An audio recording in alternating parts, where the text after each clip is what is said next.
यो battery connector तीनटा पोइन्टहरु छ नि यसमा हैन हो यो तीनटा पोइन्टमा चेक गर्नु पर्यो एउटा माइनस हुन्छ एउटा प्लस हुन्छ एउटा बीएसआई हुन्छ है माइनस तिर त भइहाल्यो माइनस अब प्लस तिर चेक गर्नु प्लस तिर चेक गरेर भोल्टेज आको छ कि छैन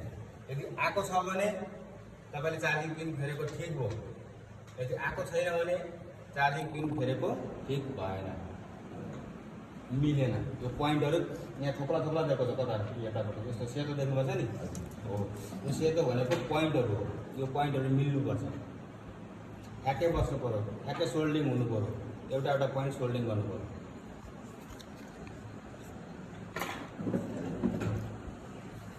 यो अझै गर्दै गयो भने चाहिँ बुझिन्छ प्र्याक्टिस गर्दै